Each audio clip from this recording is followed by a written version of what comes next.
ini nggak akan kalah seru. Mari kita sambut dari BLIP Om Swastiastu Cultural Technology.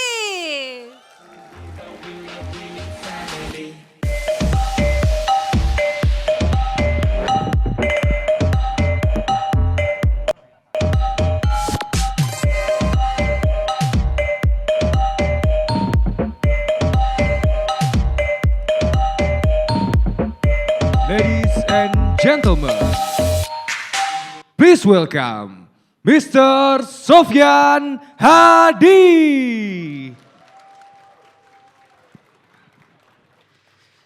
Selamat siang, Assalamualaikum warahmatullahi wabarakatuh. Om Swastiastu. Sebelumnya izinkan saya memperkenalkan diri dulu. Nama saya Sofyan Hadi, saya Corporate Marketing Communication dari BLIP. Dan hari ini kami senang sekali karena kita diundang oleh Pak Budi dan teman-teman dari Jogja dan juga Semarang untuk berkesempatan mempresentasikan perusahaan kami yang bernama BLIP. Apa sih BLIP? Tapi sebelumnya saya ingin sharing dulu. Om Swastiastu, artinya apa sih? Ini adalah salam yang banyak digunakan oleh orang-orang Bali untuk menyambut tamu ataupun keluarga ataupun orang asing sekalipun semuanya menyambut dengan Om Swastiastu. Om Swastiastu artinya adalah semoga Anda mendapatkan keselamatan atas berkat Tuhan Yang Maha Esa. Jadi sebelum kita mendoakan diri sendiri, kita selalu mendoakan orang lain di sana. Biasanya kalau orang Bali bilang Om Swastiastu akan dijawab kembali. Jadi Bapak Ibu, teman-teman, rekan-rekan silakan menjawab dengan ucapan yang sama Om Swastiastu dan tangannya ada di depan dada. Ininya jangan terlalu tinggi karena ada kesederhanaan di sana. Jadi kemudian menjawab dengan Om Swastiastu. Kita coba boleh? Baik. Om Swastiastu. Terima kasih. Semoga kita nanti selesai datang sini selamat, pulang juga selamat. Amin. Hari ini saya agak minder. Tadi yang presentasi dari G-Media, dari Nexa, bagus-bagus, muda-muda. Saya juga masih 21 tahun sebenarnya. Walaupun tadi saya udah semangat, waduh presentasi saya kalau gak keren, gimana Pak Jo? Bos saya bilang.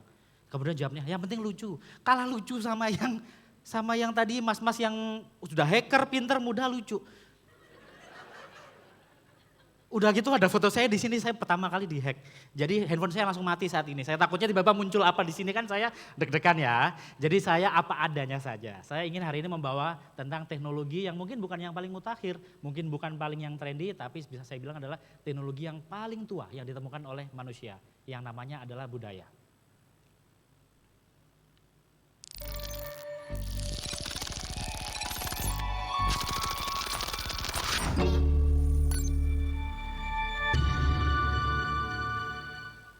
Sekitar 1 tahun yang lalu, saya diundang meeting bersama teman-teman di Bali. Kemudian kita mendapat tugas yang hampir dibilang Roro Jonggrang. Mumpung di Jawa Tengah, jadi saya bawa Roro Jonggrang. Ayo buatlah sebuah brand, startup baru, out of nothing. Jadi hari ini ceritanya adalah saya mau cerita.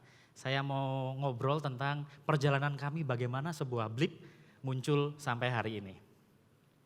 Ceritanya itu kemudian kita nyari-nyari. Kita keliling, kita mau bikin brand apa, bentuknya seperti apa. Karena brand sebelumnya juga udah keren banget gitu, kita gimana caranya. Akhirnya istilahnya either bikin lebih keren atau yang berbeda, lebih keren agak susah ya. Jadi kita bikin sesuatu yang berbeda, kita mencari-cari, semakin kita browsing di internet, di luar, tanya orang, konsultan, semakin kita gak menemukan jawabannya. Ternyata jawaban kami munculnya adalah di Pulau Dewata, di mana persis ada di kaki kita dan ada di langit di atap kita. Ada di Pulau Bali. Ceritanya seperti ini. Jadi dari situ kalau teman-teman tahu di Bali, kita kebetulan saya dari Jawa Timur, kita tahu culture sangat berbeda. Di Jawa Timur kita berangkat kerja, pulang kerja selesai.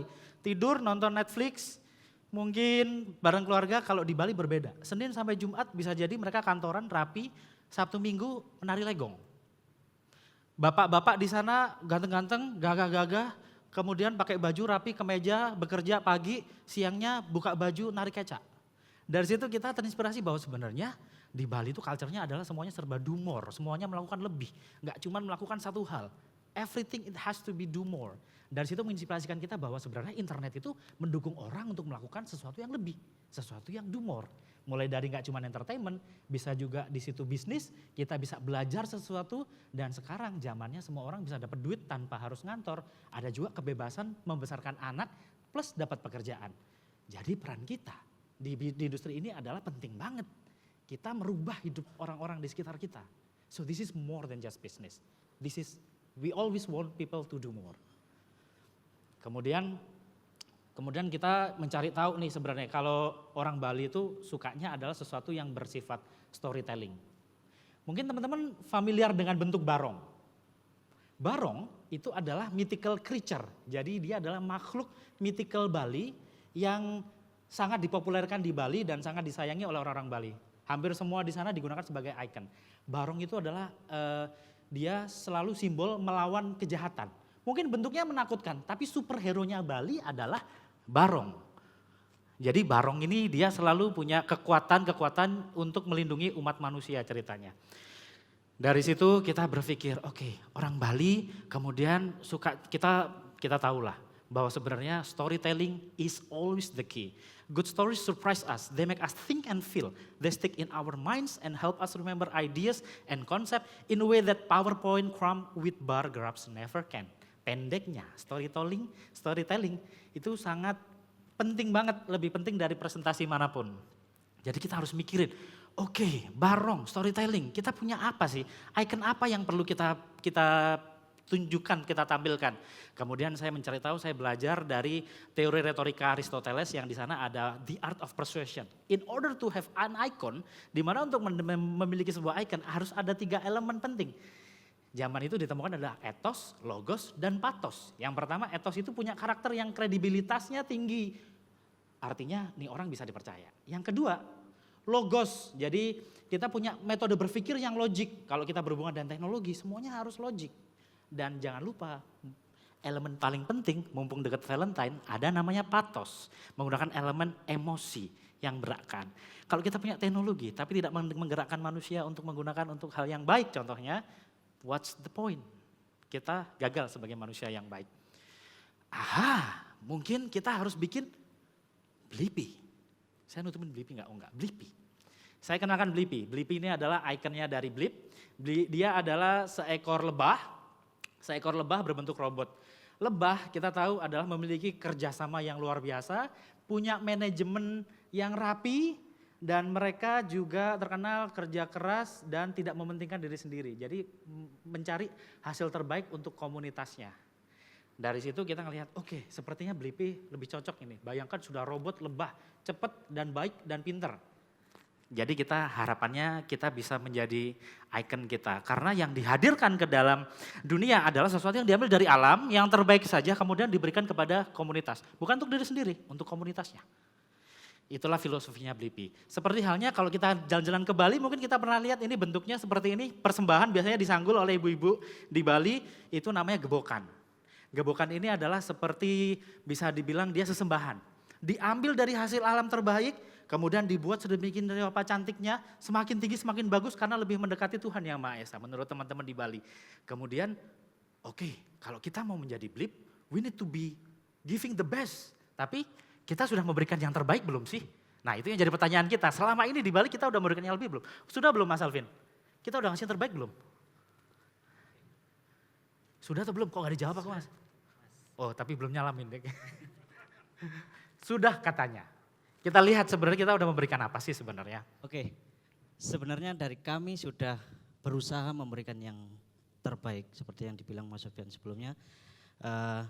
Seperti yang kita tahu sebelumnya G-Media atau yang dulu yang sekarang jadi Blip, kita banyak pelanggan yang menggunakan wireless, yang mana kita berkomitmen untuk memberikan yang terbaik yaitu Gustu 100% fiber optic, yang mana kita akan memberikan layanan yang lebih stabil, lebih layak.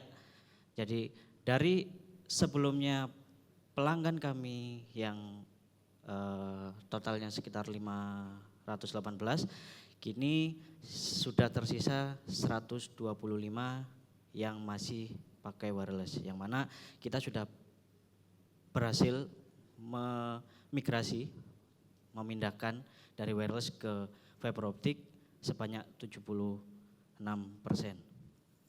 Gitu.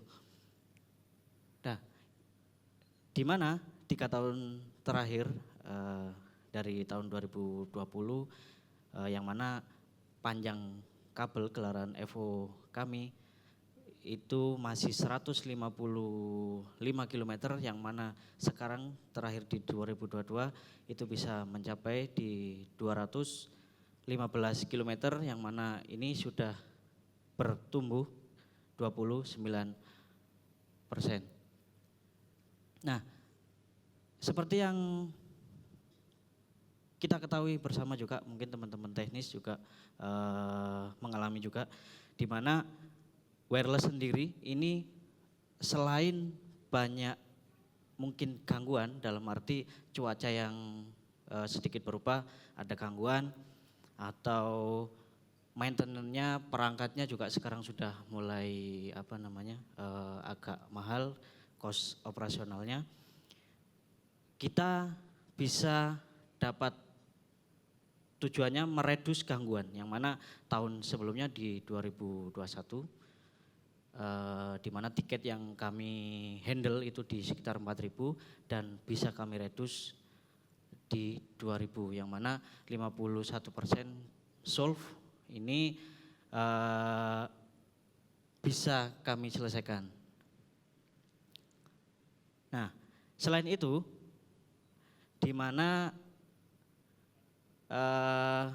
kapasitas juga sangat naik, maksudnya berpengaruh juga, di mana yang sebelumnya pakai wireless mungkin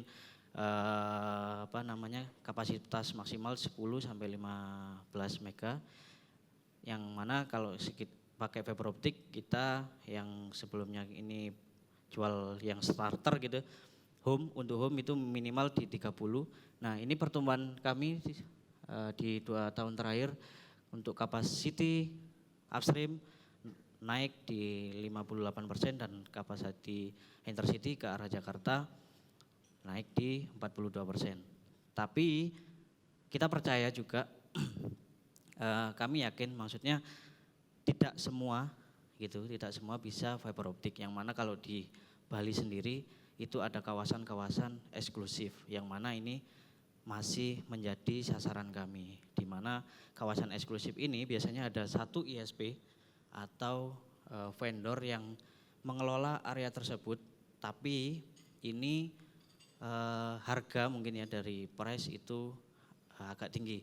Itu yang menjadi sasaran kami, menjadi opsi untuk masuk di kawasan eksklusif, yang mana kita rencana akan membangun wireless di area eksklusif gitu. Nah, seperti yang diketahui juga, di mana Bali memang segmen yang paling digemari, maksudnya segmen utamanya hospitality. Terus di era pandemi kemarin itu ada satu area yang menurut kami berkembang, di mana coffee shop, mungkin cafe gitu, itu berkembang, itu di Kintamani, yang mana dulu kalau sebelum pandemi mungkin teman-teman ke sana itu adanya untuk pemandian air hangat, yang sekarang itu udah dikembangkan mungkin sama warga lokal, itu cafe coffee shop gitu ya, yang mana memberikan view-view dari atas gunung yang bisa melihat kawah hitam sama gunung. Nah, di mana kami bertujuan ikut tumbuh juga di daerah sana gitu. Dan yang selanjutnya di Nusa Dua, yang mana hospitality yang kita tahu di Nusa Dua sangat menjamur, di mana sebelumnya kami juga memakai pihak ketiga atau vendor. Di sini kami mempunyai ide bahwa daripada kita memberikan ke vendor, kita akan invest dulu di awal, kita akan membangun, yang mana kita ketahui juga kalau hotel ini sebagai selain sebagai hunian sementara, itu kalau di Bali ada satu momen tertentu yang ini sangat dicari oleh wisatawan lokal maupun internasional, yaitu di acara di Hari Raya Nyepi gitu. Nah, Mungkin- ngomongin Nyepi, Mas Hah? Sofyan. Oh iya dong, kita ngomong nyepi. Bulan depan sudah mau nyepi Mas ya. Ya, siap. Bulan depan nyepi, mungkin Bapak Ibu yang belum pernah nyobain nyepi, ini tuh salah satu malam paling magical, diakui oleh seluruh dunia. Kenapa nyepi itu magical? Karena di sana itu saat semua orang itu diwajibkan, Hindu ataupun non-Hindu, untuk mematikan semua lampu, tidak bekerja dan tidak bersuara. Bayangkan kita tinggal di kota mati, semuanya gelap, yang kita lihat cuma bintang. It is beautiful. Tapi tentunya nggak cuma itu, ternyata nyepi itu bisa, dengan adanya nyepi itu nggak cuma untuk Bali, ternyata untuk dunia. Karena dengan nyepi itu bisa menghemat sampai 290 megawatt, atau kalau dikalkulasikan dalam rupiah itu sampai 4 M. Jadi yang direduce itu sampai 20.000 ton menghemat emisi karbon dioksida. Jadi penghematan dalam satu hari itu sudah sampai 60%. Dan untuk dunia sumbangannya adalah 33% mengurangi emisi gas rumah kaca. Nyepi menginspirasi tentang hari bumi. The Earth Day itu adalah harapannya kita cuma 1 jam mematikan listrik di jam malam. Inspirasinya adalah dari nyepi. Dari situ kita berpikir mungkin teknologi harus bersinergi. Dari situ kita pun memaksa bahwa kita harus punya teknologi yang sustainable, kembali ke culture kita. Gunakan lower energy consumption. Ternyata terbukti kita sudah bisa menghemat sampai konsumsi listrik, manpower menurun drastis hingga 32%. Ternyata walaupun kita nggak mendatangkan revenue, paling nggak kita bisa menekan cost dengan menjadi sustain. Kemudian kita mencoba semua sistemnya menjadi paperless. Jadi sudah nggak ada tuh gudang-gudang dengan paper. Di tim kami mungkin sistemnya mungkin agak sedikit ketinggalan, tapi kita sudah mulai mengarah ke sana. Dan mungkin kalau teman-teman tahu bisa melihat ini adalah hasil recycling. Jadi tiang-tiang hitam ini adalah tadinya adalah tiang wireless, tiang bekas yang sudah nggak kita pakai. Jadi kita manfaatkan lagi, kita buat apa nih tiangnya? Ya udah kita buatkan papan pengumuman untuk PSA, Public Service Announcement, untuk kegiatan keagamaan. Ini nggak cuma untuk di masjid, tapi juga kegiatan Hindu juga ada di sana. Pokoknya dalam kegiatan kita berteknologi, kita nggak lupa bahwa kita itu berbeda-beda. Perbedaan itu berkumpul menjadi satu. Kalau kita tahu di Bali ada namanya istilah menggibung. Menggibung itu mau jenderal, mau anak buah, duduk di lantai yang sama, mempersiapkan makanan yang sama, dan memakan bersama-sama. Tidak ada perbedaan di sana. Budaya ini yang kita melihat, oh mungkin ini yang sebenarnya kita bisa melihat bahwa sebenarnya di Bali itu marketnya macam-macam memang. Dan tapi memiliki kebutuhan yang sama, yaitu internet. Kalau kita lihat di Bali sendiri ada 68% pengguna internet di Bali. 2-7 peningkatan setiap tahunnya.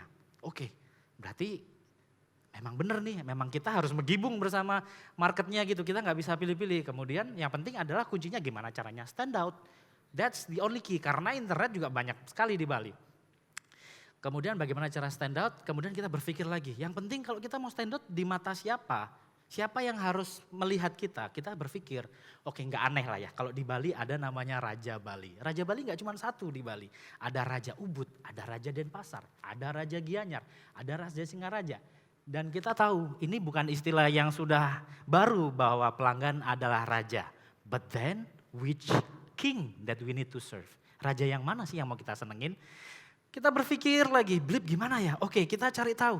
Ternyata dari potongan kue market yang ada pemakai internet tadi, itu 52,6% adalah Gen Z dan juga millennials. Artinya ini anak muda semua gitu. Yang kemungkinan hacker semua kayak yang tadi presentasi. Jadi keren-keren ini anak-anak muda ini, artinya itulah kenapa muncul akhirnya kita harus pergi dengan orangnya. We need to be brave, we need to be Blip. Dan kita akan mencari raja-raja muda ini yang akan kita senangkan. Yang menjadi target market utama kita. Kemudian saya berpikir lagi, oke raja ini senengnya diapain nih? Raja Gen Z, raja milenial yang duduk di sini semua, saya yakin semuanya adalah raja-raja muda. Kalau Mas Alvin ini milihnya yang mana? Kue yang kiri atau kanan? Kanan saya, Mas. Ini, oke. Kalau Mas Jo ke saya nanti teoritis. Boleh Bapak Ibu kira-kira kalau disuruh milih yang kanan atau yang kiri? Yang milih yang kanan yang mana? Katakan. Oh enggak ada. Kalau pilih yang kiri? Oke. Masih ngantuk, masih siang-siang. Oke. Ternyata raja-raja muda sekarang, milenial dan Gen Z, itu saking banyaknya produk udah nggak sempat riset, berbedaan dengan generasi sebelumnya. Ngikut orang aja, ikut review aja. yang ini lebih banyak cepat habis. Orang juga preferensinya cepat banyak ngambil yang ini. Kenapa? Kayaknya mau cepat habis, berarti mungkin ini lebih enak walaupun kuenya terlihat sama. Dari situ oke, berarti kita harus cari tahu, kita nggak boleh ngomongin kue enak, kue bagus, kue murah. Kemudian aduh maaf ini mbak-mbak yang sebelah kanan mungkin tadi kecewa ya, saya nggak apa di kantong ternyata cuma lato-lato kan. Jadi ya maaf loh ya mbak-mbak ibu-ibu. Cuman lato-lato aja. Saya, mas monggo mas, coba latihan. Nah ini lagi trending di Bali. Raja masa depan ngertinya lato-lato. Mungkin marketing materi kita nantinya adalah lato-lato. Oke, Isora mas. Oh ternyata bisa. Ini contohnya nih teman-teman. Lato-lato kanan dan lato-lato kiri. Ini harganya lebih mahal, itu lebih murah. Reviewnya lebih bagus 4,9, itu 4,8, tapi penjualan ini jauh melebihi yang sana. Kemudian kita berpikir, fotonya lebih bagus, lebih murah, masa iya nggak dipilih, kenapa masih kalah sama yang seperti ini? Jadi kita berkonklusi, nggak selalu kok yang menang itu yang paling murah, gitu. Jadi people strategy versus price strategy. Itu yang akhirnya kita usung ke dalam Blip ini mau ngapainnya. Nah strateginya itu kemana sih? Jadi kalau kita ngelihat ini adalah diffusion of innovation, ini tahun 60-an, ini teori udah lama sekali. Kalau orang biasanya fokus ke market 34% ini di late majority ataupun early majority, Blip kita gimana kalau kita fokus di sini saja. Sementara ini kita fokus di innovators sama early adapters. Kenapa? Nggak ada yang tahu Blip. Mungkin tadi ada yang angkat tangan memilih jar yang penuh, itu orang-orang yang ada di market early adapters dan innovators. Ini raja muda yang harus kita pegang. Kenapa? Karena mereka nggak tahu Blip, mereka mau mencoba-coba, mereka mencoba produk baru dan nantinya kalau mereka experience hal yang positif akan bergulir, word of mouth-nya akan lebih bagus ke berikutnya, ke temannya dan ke temannya. Karena kita nggak punya waktu, kita dikenalnya adalah di Blip sebagai perusahaan baru. Jadi kita fokus ke orang-orang yang innovators dan early adapters. That's our king. Dan jadi kita harus mikir lagi, kayaknya kita harus benar-benar mendengarkan. Kalau pelanggan komplain, dengerin dulu. Semakin dia kenceng komplainnya, harus makin diservis sampai dia happy. Sampai orang yang komplain paling parah, biasanya dia adalah promoters terbaik. Jadi jangan kalau ada pelanggan yang komplainnya paling kenceng, jangan malah dicuekin. Dibaikin sampai akhirnya, wah ternyata internet ini bagus banget servisnya segala macam. Dan yang penting kita nggak usah banyak ngomong. Karena kalau kita kebanyakan ngomong, kita lupa bagaimana berkomunikasi. Karena komunikasi itu bukan tentang ngomong, tentang bagaimana mendengarkan. Seni mendengarkan adalah seni komunikasi. Gitu. Kemudian yang pasti kita juga harus berevolusi. Kita harus siap berevolusi bahwa zaman sekarang teknologi sudah berubah, semuanya sudah berubah, market juga berubah. Orang bayar 200.000 sama 2 juta per bulan, requestnya sama, minta di handle-nya sama. Internet mati sekarang harus nyala minimal 5 menit dari sekarang sudah harus nyala. Sama komplainnya. Tapi how to handle kita perlakukan sama. Because they're the king. Yang penting kita siap atau enggak. Kemudian kita lihat raja presentasi, mungkin teman-teman pernah lihat penjor. Penjor ini adalah biasanya digunakan di saat hari raya di Bali. Penjor ini bentuknya tinggi-tinggi dan bahkan dipamerkan kalau pas galungan ini keren sekali dan ternyata kita baru tahu ternyata penjor ini ada maknanya. Semakin tinggi, semakin indah presentasinya kita artinya semakin dekat dengan Tuhan Yang Maha Esa. Kalau saya salah minta dikoreksi Pak Ngurah ya. Yang Hindu ada di sini soalnya. Kemudian ternyata nggak cuma memenuhi maknanya saja, nggak cuma untuk Tuhan Yang Maha Esa. Penjor ini juga ada kebanggaan. Jadi nggak cuma maknanya, harus bagus-bagusan, harus keren-kerenan, persembahan untuk Tuhan. Kemudian kita juga berpikir, oke, kita harus memberikan yang terbaik juga buat pelanggan kita. Nggak cuma internet. Malahan strategi yang kami pikirkan adalah kita nggak usah lagi jualan internet. Yang lain udah jualan internet. Kita nggak usah jualan koneksi, ngapain? Yang lain juga jualan koneksi. Yang kita jual adalah kesuksesan untuk mempunyai bisnis gara-gara internet. Kebebasan untuk menjaga anak, mengurus suami dan tetap mendapatkan uang dari rumah. Kita memberikan partnership orang-orang yang bisa diandalkan untuk membantu bisnis mereka. We're not giving them connection, we give them a wings. Tapi kemudian kita berpikir lagi, oke waktunya juga marketingnya sudah nggak bisa marketing kayak zaman dulu. Kita mungkin harus fokus ke neuromarketing. Kita harus masuk ke selubuk otak pikiran market kita biar kita bisa menjadi top of brand nantinya. Ya udah kita brainwash pakai orangnya dulu lah, organisasi aja dulu gitu. Tapi pada akhirnya kita targetnya memang ingin memberikan yang terbaik dengan strategi yang baik juga.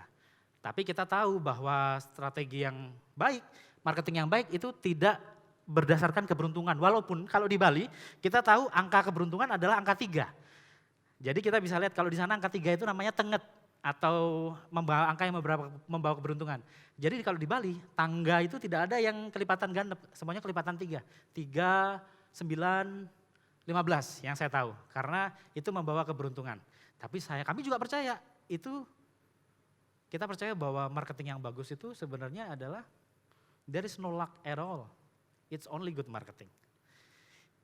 Gitu. Seperti halnya kalau mungkin kita bisa ngelihat, oh ya, mungkin Bapak kalau main ke Bali pernah lihat layangan yang gede-gede, layangan raksasa, itu namanya adalah babean. Kita tahu bahwa babean itu tidak terbang karena keberuntungan, oh untung cuaca lagi bagus. Enggak Bapak dan Ibu. Layangan babean ini besar terbang karena pakai perhitungan angin, hari, jam, bulan, jumlah tim yang dibutuhkan untuk menerbangkan sebuah layangan raksasa yang namanya babean. Ini juga kebanggaan di Bali. Dari sini kita menginspirasikan untuk harus kerjasama. Kita punya PR yang besar, harus dikerjakan secara bersama-sama dengan penuh perhitungan.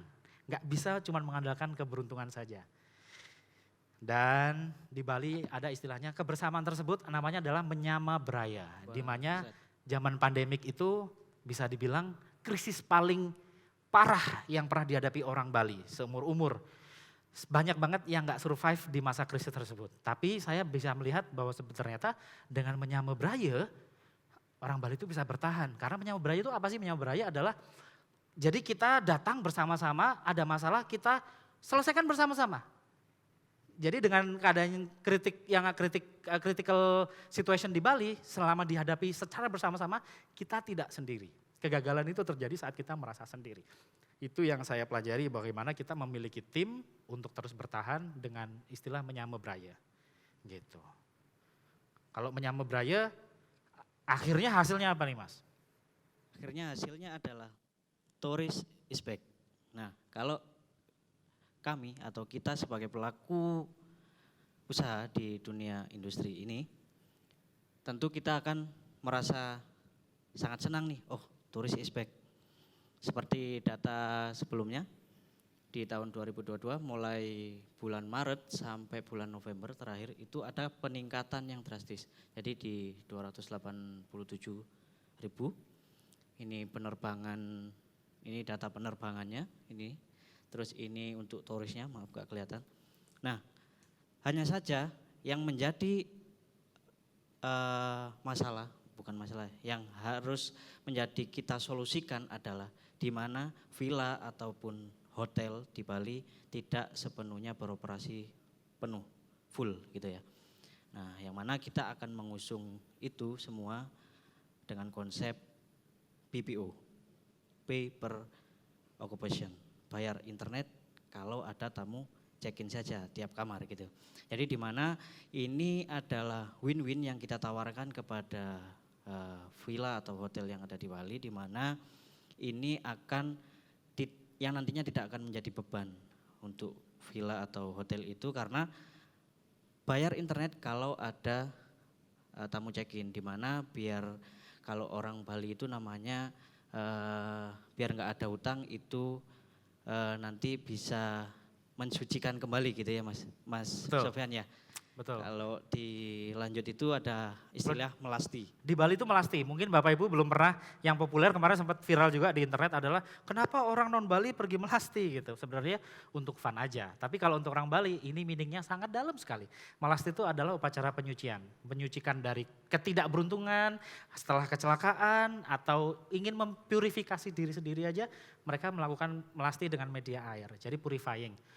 Kita sebagai Blip kita jangan lupa juga sebenarnya kita bisnis di internet kita nggak semuanya lo ngasih hal yang positif, ada dampak negatifnya. Bagaimana cara kami mempurifying, menjernihkan kembali bisnis kita, akhirnya program CSR dan CSV kita pun akhirnya kita fokus kepada pendidikan. Kita memberikan penyuluhan ke adik-adik bahwa internet itu bagus jika atau menyelamatkan biar internet sehat itu harusnya seperti apa. Jadi kita fokus tahun ini, baru aja Januari kita launching yang namanya Blip Academy, ada 15 produk di sana yang kita tawarkan ke banyak sekolah. Saya kalau bahas ini aja, waktu saya tinggal 1 menit, jadi sepertinya nggak cukup. Dari sini salah satunya adalah kita melakukan penyuluhan ke adik-adik SD, SMP, kemudian kita melakukan kerjasama ke SMA, dan macam-macam.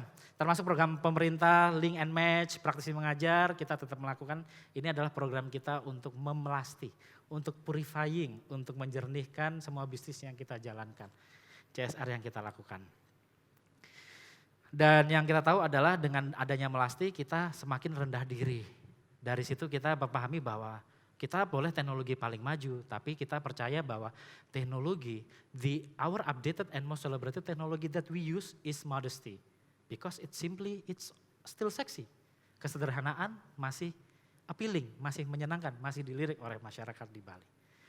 Kalau di Bali, modesty, kesederhanaan itu namanya adalah kanggoin. Nanti kalau ke Bali dikit-dikit pas dengar kanggoin ya Pak, Bu, itu artinya adalah make the best out of anything.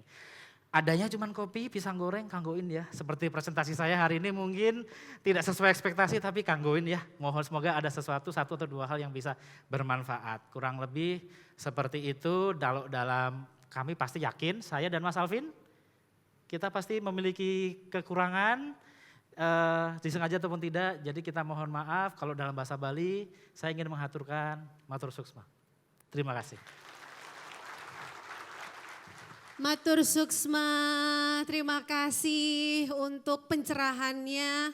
Apa yang disampaikan itu bukan kanggoi ya, bukan kanggoi tadi apa adanya, seadanya gitu ya. Kalau di Jogja bilangnya ya opo anane, tapi lebih dari itu karena inspirasi yang diberikan, sharing idea dari Mas Sofyan Hadi dan betul ya?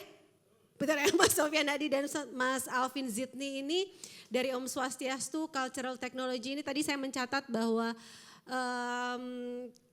kekayaan kita, bangsa Indonesia adalah kekayaan kultural yang apabila kita bisa menjadikannya sebuah kekuatan dan juga strategi bisnis yang berarti, itu ternyata bisa menjadi sebuah kekuatan yang besar. Disebutkan juga bahwa sebetulnya adalah kekayaan budaya kita ini kembali lagi pada nilai-nilai budaya yang luhur dan sederhana. Modest itu ternyata tidak ada akhirnya, kesederhanaan dan nilai-nilai budaya itu tadi. Terima kasih sudah berbagi Mas Sofyan Hadi dan Mas Alvin Zidni dari Om Swastiastu Cultural Technology. Boleh sekali lagi tepuk tangannya teman-teman semua.